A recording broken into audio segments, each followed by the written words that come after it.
नमस्कार, स्वागत है आप सभी का ध्येय टीवी के डेली एमसीक्यू प्रोग्राम में। मेरा नाम है निधि। तो चलिए बिना किसी देरी के शुरुआत करते हैं आज के एमसीक्यूज का और लेते हैं पहला प्रश्न। पहला प्रश्न है, चर्चा में रहे एडवांस ट्रैफिक मैनेजमेंट सिस्टम यानी कि एटीएमएस के संदर्भ में निम्नलिखित में से कौन सा या कौन से कथन सत्य हैं? पहला, एटीएमएस को क्रिमिनल डेटाबेस से जोड़ा जाएगा। दूसरा, ये सिस्टम ड्राइविंग हेतु वैध प्रमाण पत्र की जांच करेगा। तीसरा, ये राजमार्ग पर सुरक्षा मुद्दों की पहचान हेतु जीआईएस प्रौद्योगिकी का प्रयोग करेगा। आपके ऑप्शंस हैं: ए, केवल कथन 1 और 2 सही हैं। बी, केवल कथन 2 और 3 सही हैं। सी, सभी कथन सत्य हैं। या फिर ऑप्शन डी, सभी कथन गलत हैं।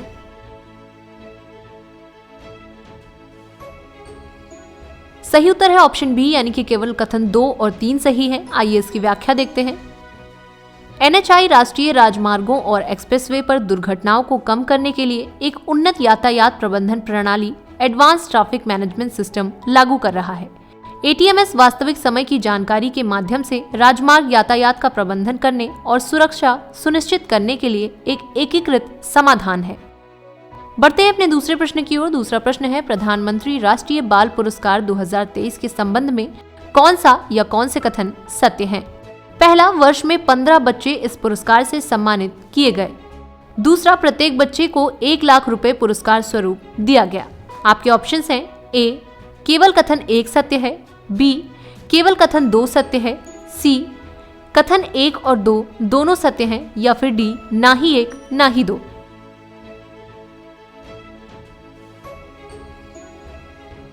सही उत्तर है ऑप्शन बी यानी कि केवल कथन 2 सत्य है। आइए इसकी व्याख्या देखते हैं।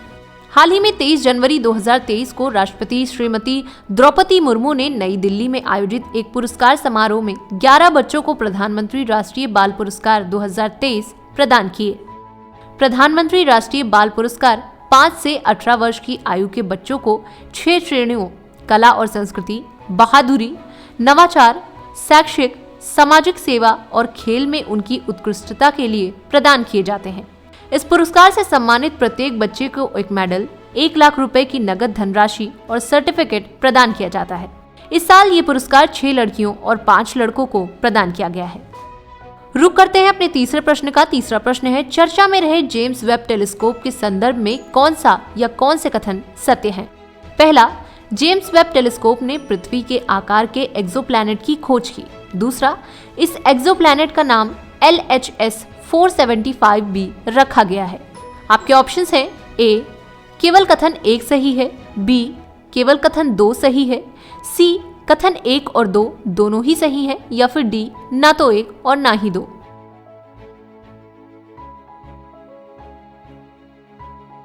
सही उत्तर है ऑप्शन सी यानी कि कथन 1 और 2 दोनों ही सही है। आइए इसकी व्याख्या देखते हैं। जेम्स वेब स्पेस टेलीस्कोप ने अपना पहला नया एक्सोप्लैनेट खोजा है। ग्रह का नाम LHS 475b है और इसका आकार लगभग पृथ्वी के समान है। एक्सोप्लैनेट हमारे सौर मंडल से परे वे ग्रह हैं जो अन्य तारों की परिक्रमा करते हैं। बढ़ते अपने चौथे प्रश्न की ओर। चौथा प्रश्न है, चर्चा में रहे मस्बा जांगबो बांध का निर्माण किस देश के द्वारा किया जा रहा है? आपके ऑप्शंस हैं: ए, म्यांमार, बी, नेपाल, सी, भूटान या फिर डी, चीन।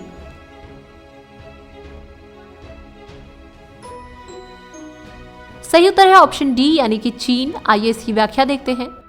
हाल ही में तिब्बत में चीन द्वारा भारत, नेपाल और तिब्बत के ट्राई जंक्शन के करीब मस्बा जांगबो नदी पर बांध का निर्माण किया जा रहा है। ये बांध उत्तराखंड के काला पानी के पास ही है। मस्बा जांगबो नेपाल में घाघरा की सहायक नदी है। इस नदी पर बांध बनाए जाने की आड़ में चीन सीमा पर सैन्य गतिविधियां भी बढ़ा सकता है, जो कि भारत के लिए चिंता का विषय है।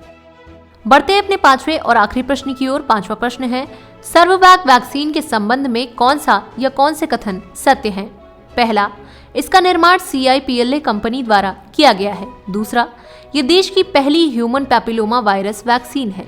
तीसरा, ये वैक्सीन राष्ट्रीय बालिका दिवस के अवसर पर लॉन्च की गई।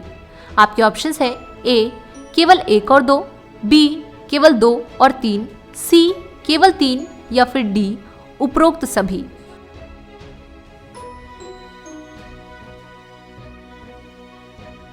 सही उत्तर है ऑप्शन बी यानी कि केवल दूसरे और तीसरे कथन सत्य हैं। आइए इसकी व्याख्या देखते हैं। सीरम इंस्टीट्यूट ऑफ इंडिया यानी कि SII के CEO अदार पूनावाला ने 24 जनवरी को सर्वाइकल कैंसर को रोकने के लिए पहली made in India human papilloma virus vaccine Cervavac launch करने की घोषणा की। Cervavac serum institute department of biotechnology industry research assistant council और Bill and Melinda Gates Foundation के सहयोग से बनाई गई है। हर साल जनवरी महीने को सर्वाइकल जागरूकता माह की तरह भी मनाया जाता है, इसलिए 24 जनवरी राष्ट्रीय बालिका दिवस के मौके पर इसे लॉन्च किया गया है। तो ये थे आज के डेली MCQs। हमें कमेंट करके जरूर बताइएगा कि 5 में से आपके कितने प्रश्न सही हुए। अगर ये कार्यक्रम आपको पसंद आया तो ध्येय IAS के इस चैनल को लाइक, शेयर और सब्सक्राइब करना बिल्कुल ना भूलें। साथ ही वीडियोस की लेटेस्ट अपडेट पाने के लिए बेल आइकन को भी जरूर प्रेस करें। फिर मिलेंगे किसी नए कार्यक्रम के साथ, तब तक के लिए पढ़ते रहिए, बढ़ते रहिए। नमस्कार।